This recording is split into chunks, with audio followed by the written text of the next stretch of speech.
Assalamualaikum warahmatullahi wabarakatuh. Pada video kali ini kita akan membahas tentang asesmen nasional.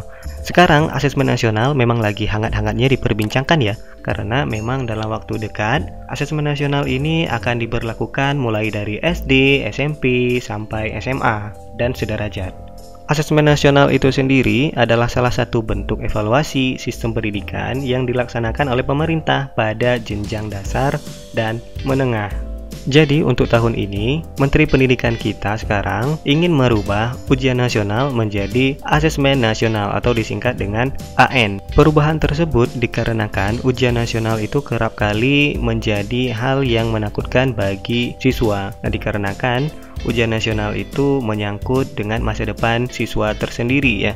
Nah, jadi kalau dia lulus ujian nasional, dia bisa lanjut ke jenjang berikutnya, tapi jika dia tidak lulus ujian nasional, maka dia tidak bisa melanjutkan ke jenjang sekolah selanjutnya. Nah, makanya Menteri Pendidikan sekarang mengubah pola tersebut dari ujian nasional menjadi asesmen nasional. Tujuan asesmen nasional itu sendiri adalah untuk melihat mutu setiap sekolah atau untuk menilai mutu setiap sekolah, madrasah, dan program kesetaraan pada jenjang dasar dan menengah. Kemudian mutu satuan pendidikan itu sendiri dilihat melalui hasil belajar murid yang mendasar seperti literasi, numerasi, dan karakter. Nah, jadi pada asesmen nasional itu tetap yang dilihat hasil belajar murid.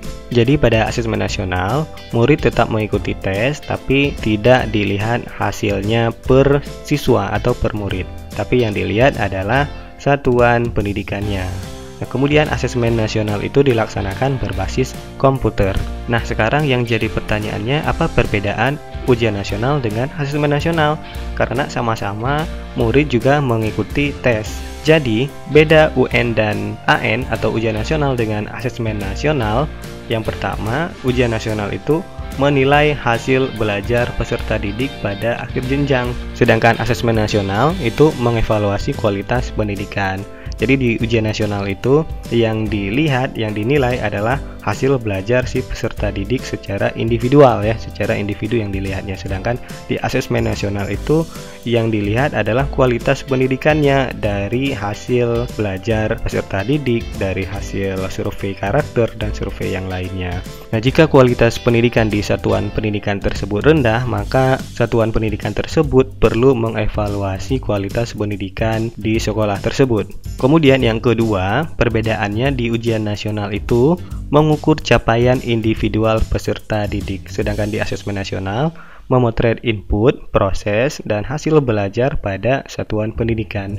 Nah, jadi di ujian nasional itu yang diukur adalah capaian individual siswa. Nah, kalau capaiannya bagus berarti peserta didik itu bagus, tapi kalau capaiannya rendah maka dia tidak lewat ujian nasional. Kemudian kalau di asesmen nasional itu yang dilihat adalah input, proses, dan hasil belajar pada satuan pendidikan. Nah, ini yang jadi bahan evaluasi satuan pendidikan tersebut. Poin ketiga, peserta dari ujian nasional itu adalah seluruh peserta didik mulai dari SD kelas 6. Di sini tidak ditulis, sebenarnya SD itu ada di kelas 6 ya. Jadi di SD ada di kelas 6, di SMP ada kelas 9, di SMA ada kelas 12. Sedangkan di asesmen nasional itu pesertanya meliputi siswa, yaitu sampel kelas 5, 8, dan 11, guru dan kepala sekolah.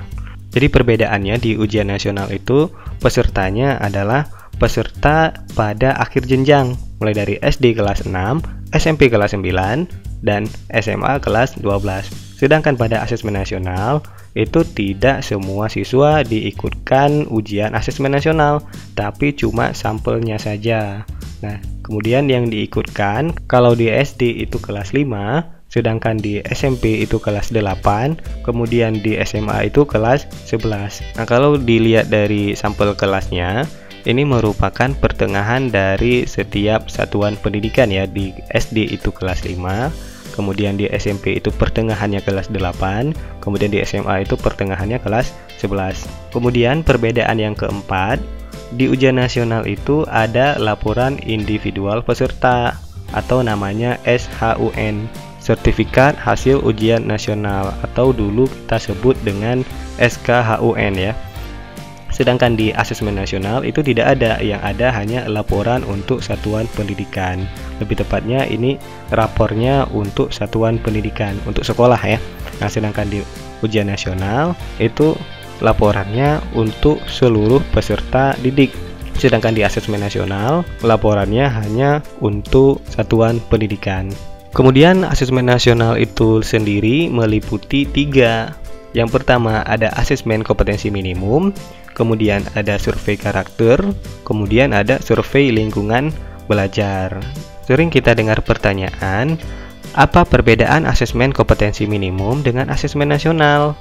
Sebenarnya bukan perbedaan, malah asesmen kompetensi minimum ini adalah bagian dari asesmen nasional. Nah, jadi asesmen nasional itu yang dinilai ada 3 komponen. Yang pertama ada asesmen kompetensi minimum atau AKM, kemudian yang kedua ada survei karakter, kemudian yang ketiga ada survei lingkungan belajar.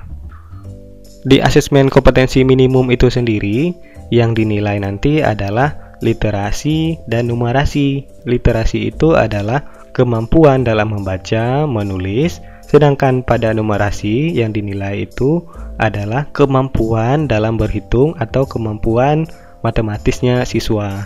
Peserta dari AKM itu sendiri adalah sampel dari siswa. Kemudian pada survei karakter itu yang dinilai ada 6 aspek dari profil pelajar Pancasila. Jadi survei karakter ini lebih seperti TKP pada tes CPNS, yaitu tes kepribadian atau tes karakter. Kemudian yang dinilai dari survei karakter ini ada 6 aspek dari profil pelajar Pancasila. Yang pertama, beriman dan bertakwa kepada Tuhan Yang Maha Esa serta berakhlak mulia. Kemudian yang kedua, bernalar kritis. Kemudian yang ketiga, mandiri. Yang keempat ada kreatif. Yang kelima, bergotong royong. Dan yang terakhir ada berkebinekaan global. Dalam survei karakter ini tidak ada jawaban benar atau jawaban yang salah.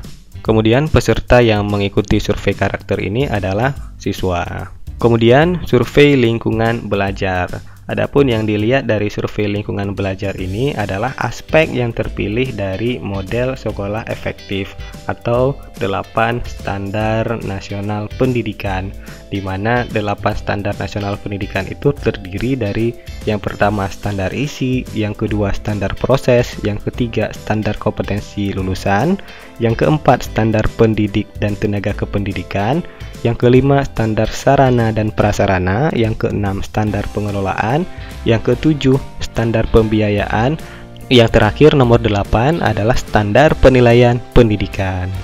Adapun peserta survei lingkungan belajar ini mulai dari siswa, guru sampai kepala sekolah berhak atau wajib mengikuti survei lingkungan belajar.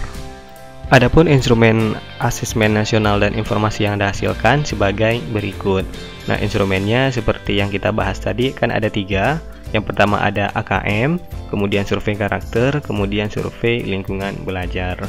Di AKM sendiri itu yang mengikutinya adalah murid atau respondennya adalah murid. Kemudian informasi yang dihasilkan dari AKM itu sendiri berupa hasil belajar kognitif ataupun hasil belajar pengetahuannya. Kemudian yang kedua survei karakter. Survei karakter ini juga diikuti oleh murid. Kemudian informasi yang didapatkan dari survei karakter ini adalah hasil belajar sosial dan emosionalnya, lebih ke karakternya ya, lebih ke karakter emosionalnya. Kemudian ada survei lingkungan belajar, di mana survei lingkungan belajar ini yang mengikutinya adalah murid, kemudian guru, serta kepala sekolah. Jadi seluruh warga sekolah itu wajib untuk mengisi survei lingkungan belajar ini. Kemudian informasi yang didapatkan dari survei lingkungan belajar ini berupa karakteristik input dan proses pembelajaran. Kemudian untuk pembahasan lebih lanjut tentang komponen asesmen nasional meliputi AKM, survei karakter, dan survei lingkungan belajar akan kita bahas pada video selanjutnya. Baiklah, hanya sampai di sini dulu video untuk kali ini. Kita akan sambung lagi tentang asesmen nasional ini pada video selanjutnya. Saya akhiri. Assalamualaikum warahmatullahi wabarakatuh.